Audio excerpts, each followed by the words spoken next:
All right, welcome to this month's episode of the Vaultcast with Doc and D. Today, episode 2, keeping the systems you love secure. All right. All right. Well, hello. This is Ken Rucci, otherwise known as the Doc, and I am one of your co-hosts, along with Dennis, and we are looking forward to getting episode 2 underway. So, Dennis, why don't you say hello? Yeah, for sure. Hello. I am, as Ken mentioned, I'm Dennis, and I'm going to be co-hosting today, and looking forward to getting into a pretty interesting agenda of items. So we're going to have a couple of different topics today. We're going to talk about something top of mind first. We're going to get into our monthly meme of the month, which is one of my favorite things. Do a couple news updates for some interesting stories that have been popping around in the world of security. Do our ones and zeros, where we talk about a couple different topics in a little bit more detail. And then what is actually I've been looking forward to since we were planning this episode, our cyber moment of Zen is going to be a lot of fun because I'm a nerd and I love things like Star Wars and stuff. So just a quick preview. All right. So let's get into it, Ken. Okay, so for our first story and top of mind, with the new administration and the election, one of the things that President Biden is doing is actually putting together his world-class cybersecurity team. So this is a little bit different because under the previous administration, cybersecurity as a policy had been demoted. And with the new administration, and because of all of the attention that has been happening with SolarWinds, President Biden is putting together a collective group of cybersecurity experts. So we're looking forward to seeing from a federal level more emphasis placed on cybersecurity. And it's interesting to note, and just because Dennis and I are focused on state and local government, that some of the concern about the new cybersecurity board or task force is they're made up primarily of public sector folks. So, public sector is obviously a big piece of the infrastructure, but there seems to be some concern that maybe there's not enough commercial focus on it. So I just thought that was interesting because we are obviously both state and local government, and that's all we do every day. But I think this is great to see a re-emphasis and a focus on cybersecurity. Yeah, I could not agree more. And we're recording this podcast at the end of April. And yesterday, you and I were talking about the DHS announcing an increase in the amount of the grant funding, the percentage of grant money being spent.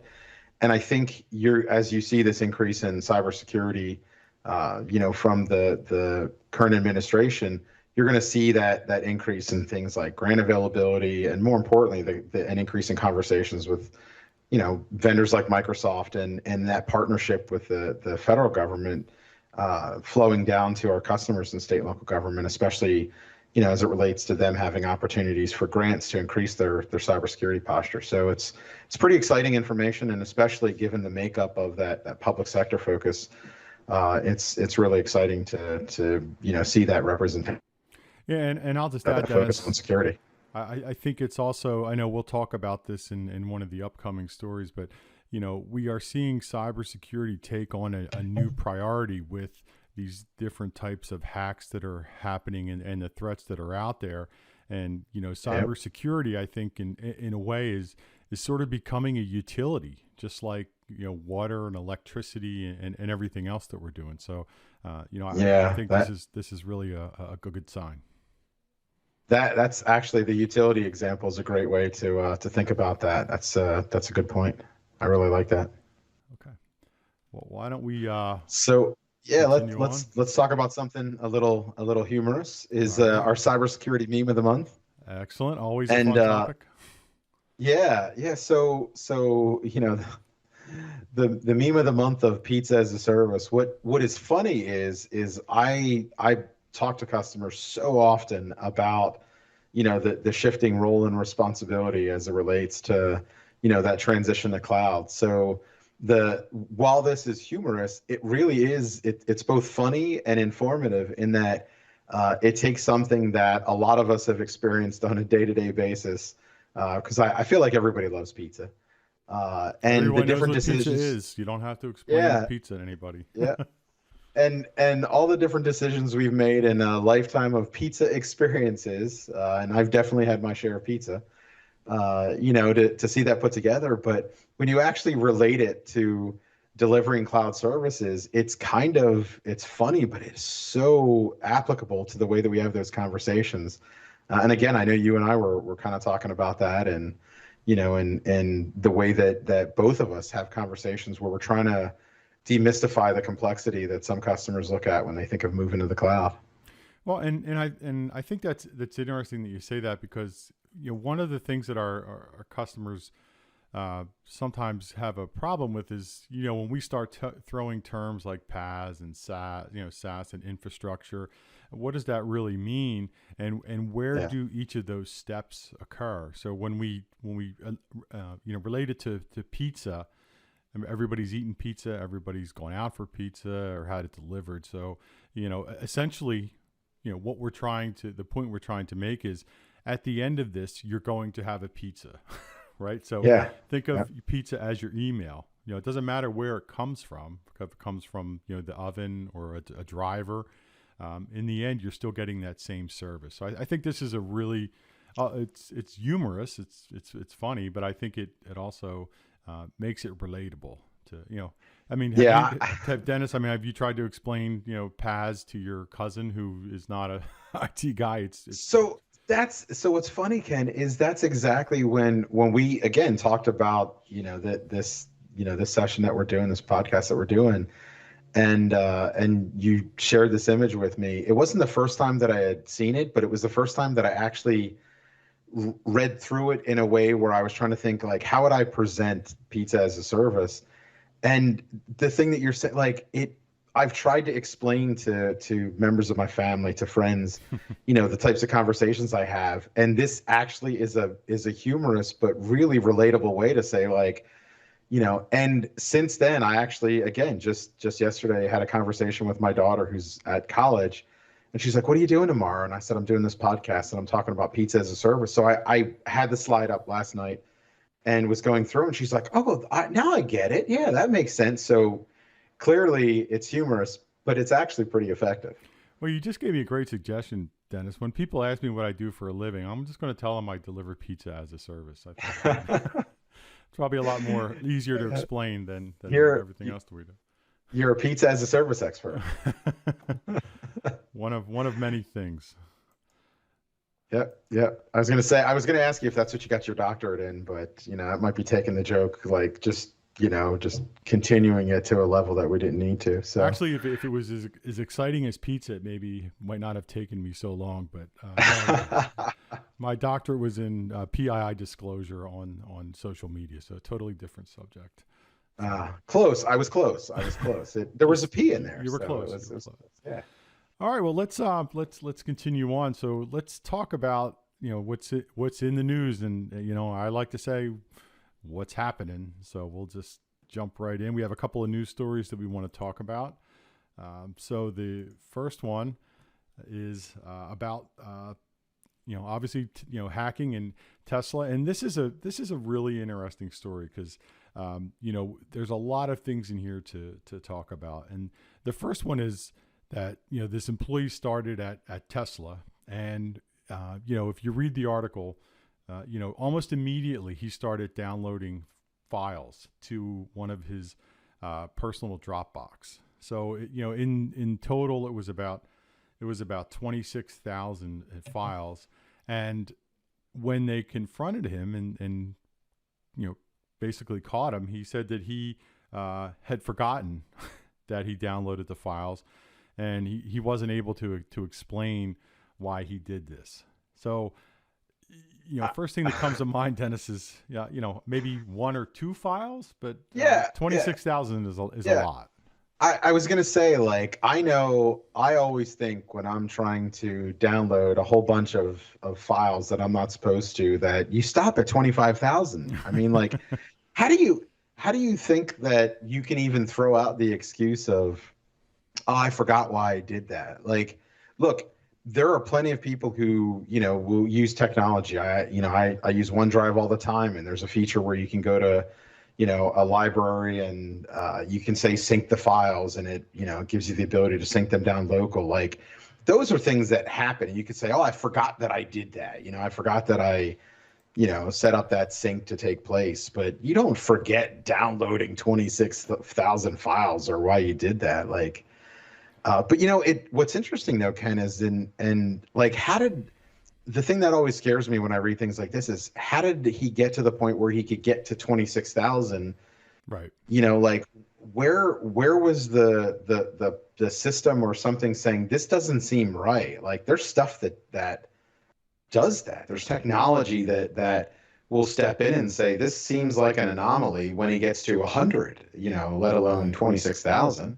Yeah, and I think, and that's a great point. And when I start to think about this, and we read about these things, I know we've conversations with our customers, and one of the things that we're talking about is we throw the term out next gen and behavior based, but really what we're doing is we are adding additional protections to be able to pick up on things like this, because a lot of the attacks and a lot of the malware are not being written to the disk, right? The days of just detecting something with a signature, as some having some kind of impact on your organization, those days are gone. Now we're looking for very complex attacks that can lead someone to be able to download these files. So we have to be able to pick up on the fact that this is a mass download. This is some kind of exfiltration, and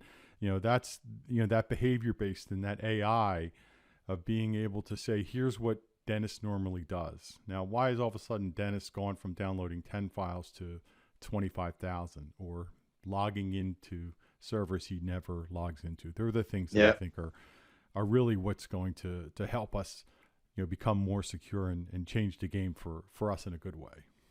Yeah, and the last thing that I'll kind of say in talking about this story specifically is just it highlights. I mean, when a lot of people think of Tesla, I mean it's clearly a company that evokes a lot of thought about technology. I mean, a lot of people I know, and I know from a brand perspective, there's obviously a lot of technology built into those vehicles. So it's an example of, even if you're a state and local government customer, even a company that really is all about technology and is all about rapid change and a modern approach, that they still have security challenges just like that everybody else does, and they need to have those same baseline processes in place. Like at first I was surprised to see that it was Tesla, and then I thought it makes them a little bit more, I hate to say human, but more like every other organization out there. They've got to be focused on the same things that everybody else is. Yeah.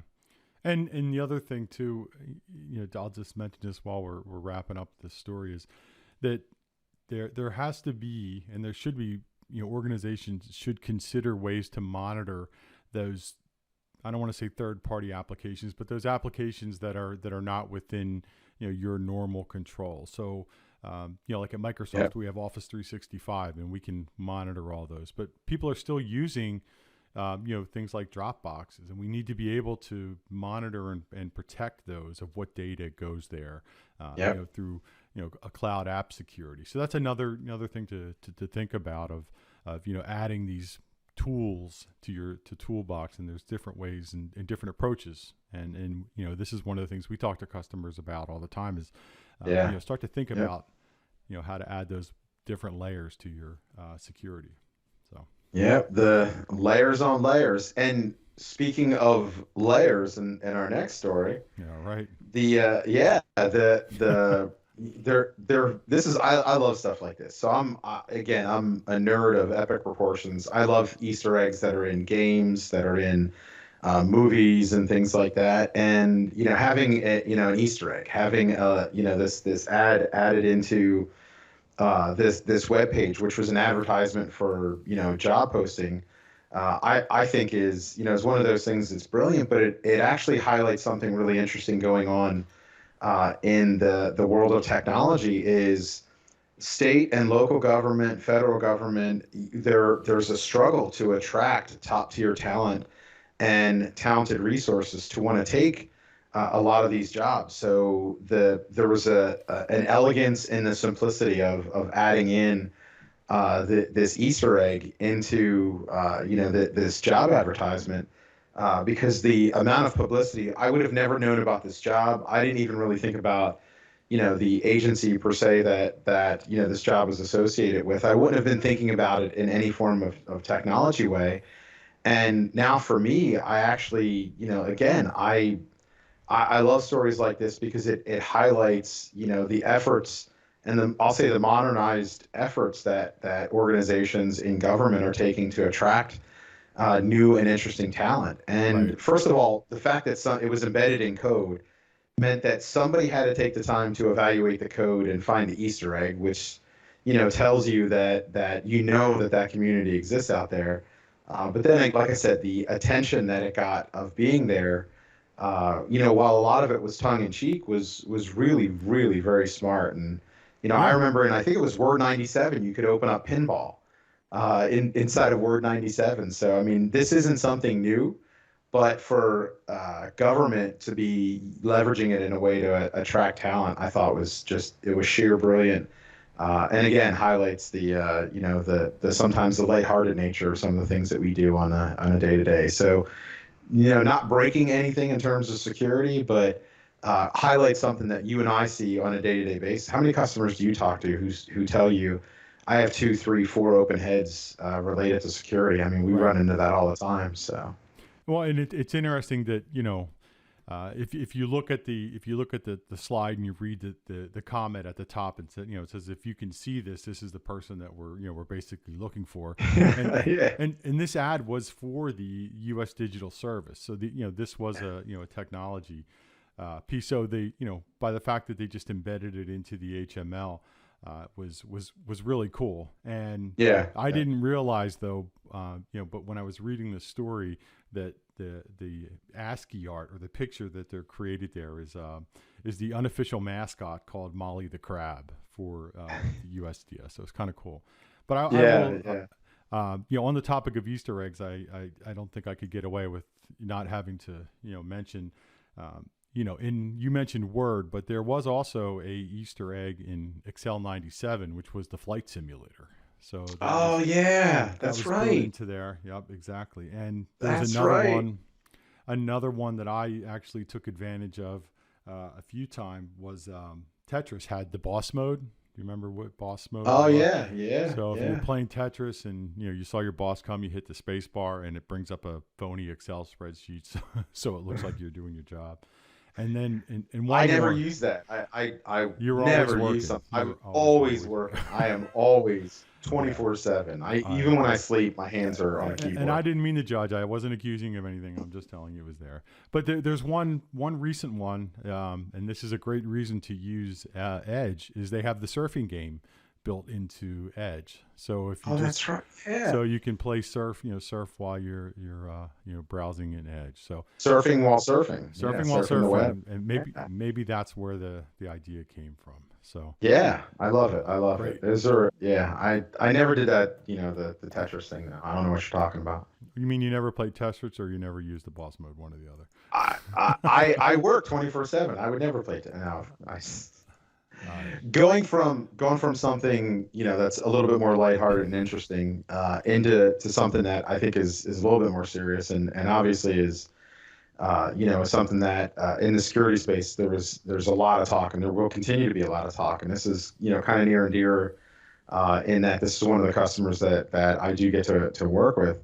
But the hack that took place, the attack really, that will just, I don't like the term hack, I'm just going to say attack that took place in modifying the chemical levels and the water supply in the regional government in Florida, is pretty scary, and a pretty big reminder about the necessary steps that have to get taken to protect critical infrastructure inside the country. And that there's a lot of thought, and when I started talking to people, even family members in this story, was coming up, and even though we all can't be together in person, there's a lot of, like FaceTime and, Skype and things like that go on. This was a very, very popular topic because there was a lot of fear around use of our local drinking water and things like that. And it highlights the fact that, at least for me, my experience was so many of my family members thought that there was some federal agency that managed this, that even though there was local water authorities, that they just ran a system that, like they pushed buttons and things like that, not realizing the independent nature of and operational aspects of a number of these organizations. So this is a pretty scary story. And I know vendors like Microsoft and others, certainly jumped in to work with the customer to, figure out, basically what's next and, try to put in mitigation efforts. But I don't know, Ken, I don't know if you had, any personal, like I did in talking with family members, whatever, but if there was one story recently that kind of hit home about the need to have those serious conversations around the technology security that we use for our critical infrastructure, this had to be it. Oh yeah, no, I agree, and I mentioned just earlier in the podcast of that when we think about cyber attacks, we really think about, or what people first comes to mind is it's the banking systems, it's taking Amazon offline or any of those type of things, but Yeah. there is real real issues with cybersecurity protecting our infrastructure, not just water, but the power grid, you know, stoplights, and all of these other pieces that if that they were to be breached or attacked, that it would wreak maybe just as much or more havoc than the other systems. So I agree 100%. It's just this is a an evolving topic and an evolving area where, as we become more and more reliant on the internet and connectivity, and I mean, look, don't even want to get into COVID, how much that Yep. has, Yeah.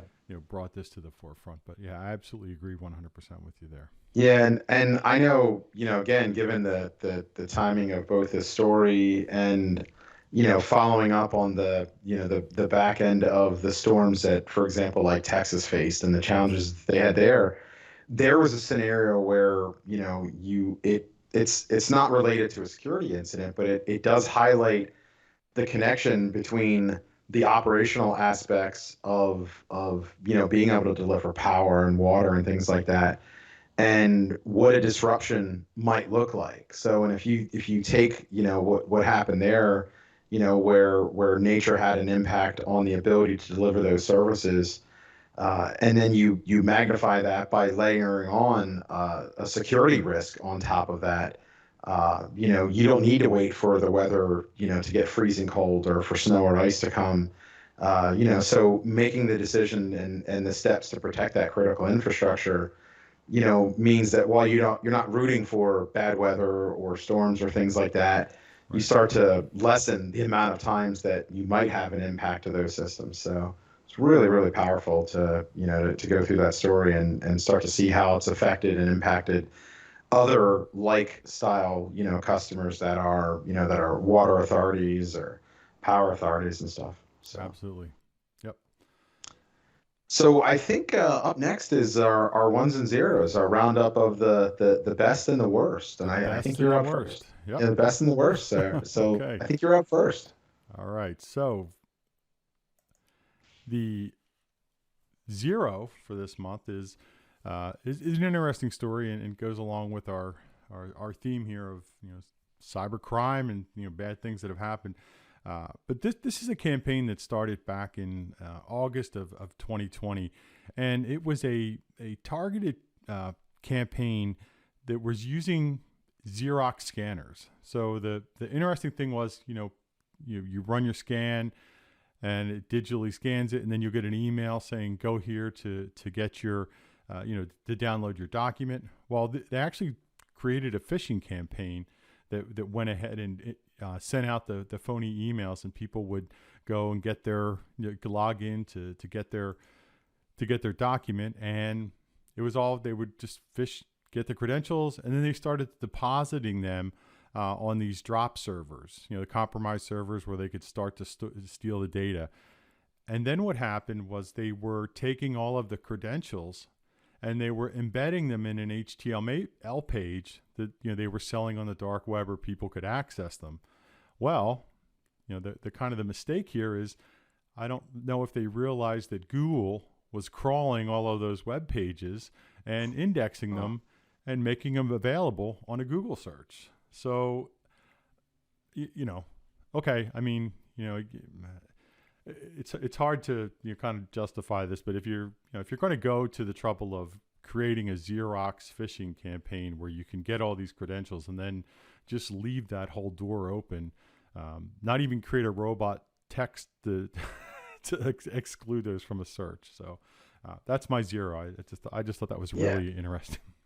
Well, what's interesting about this story to me is, I'm not a developer by trade. I mean, my life in development was doing something called Cold Fusion. I programmed in Cold Fusion, CF space, blah, blah, or CF underscore, blah, blah, blah. But in the conversations that I have with customers now, there's other resources who talk a lot about like app monetization, but in things like GitHub, which is a popular solution source, like where you store code and things like that.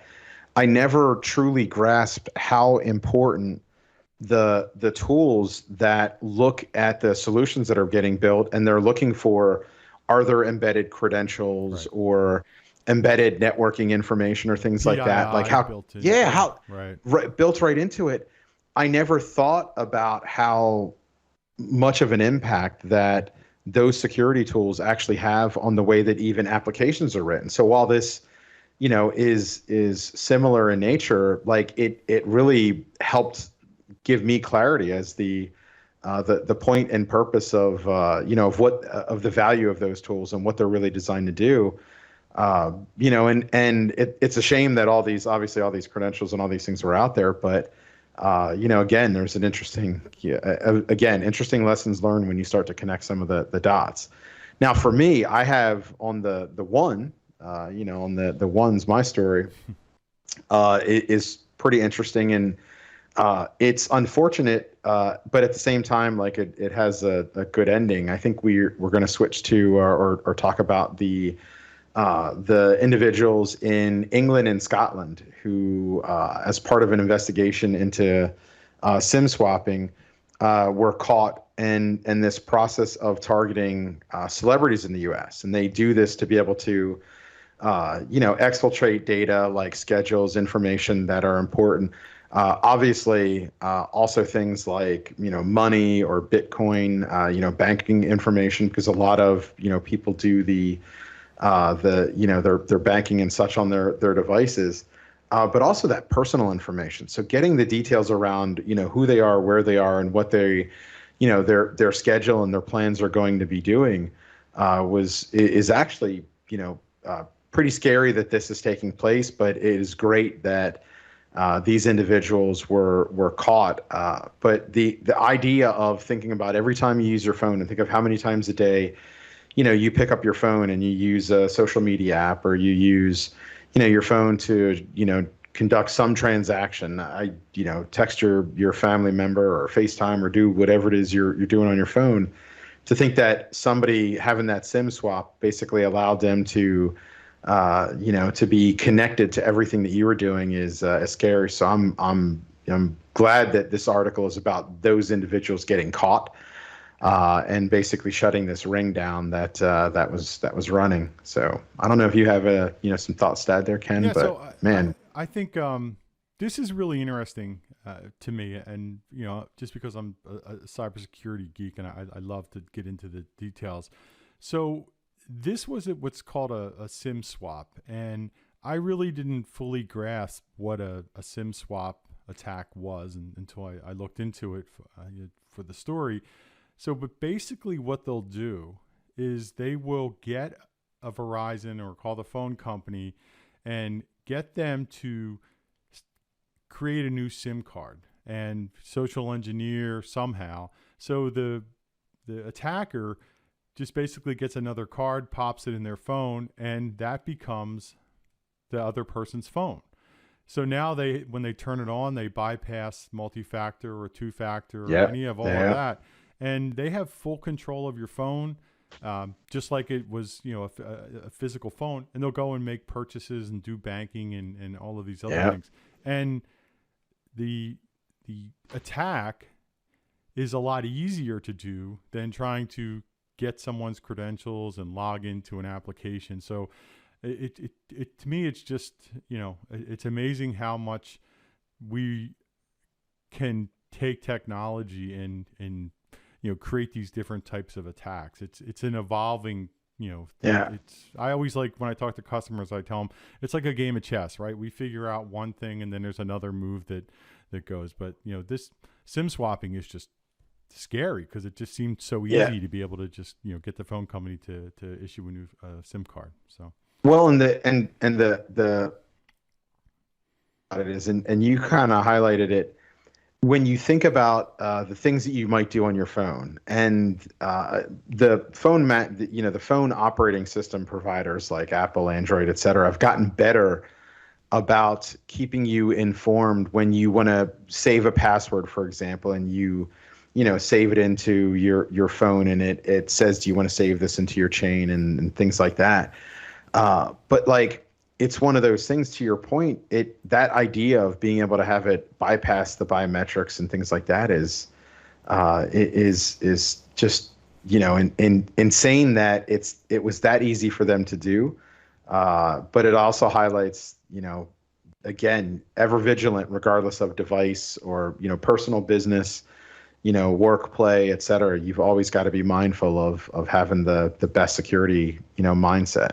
yeah, and it's So security's, and I'll close that out. But I think it just, security's never done, right? You yeah, never finished. So it's you pause your focus on it for a moment, and hopefully not take your focus away from it. yeah. But I think we are at the point in our session today where we get to talk about the moment of Zen. Yeah, so this is where we can just And take a deep breath and wind down a yeah, little bit. take a deep breath, wind down, and ponder one of the most critical security conversations that might ever exist. All right, I'll let you take this one away, Dennis.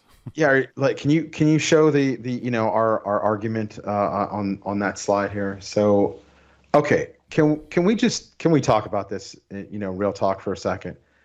How are you the Empire in Star Wars? And how do you have such bad security? I mean, like, how is that even possible?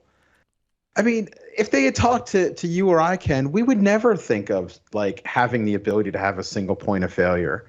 I mean, Well, let's just where's the point out, two-factor authentication? let me Like, where's let's break this down a little bit. When we're talking yeah, about the single point of failure, we're talking about the Death Star. And yeah, all those years and all that planning could be totally undone with an air shaft and a highly skilled X-wing fighter.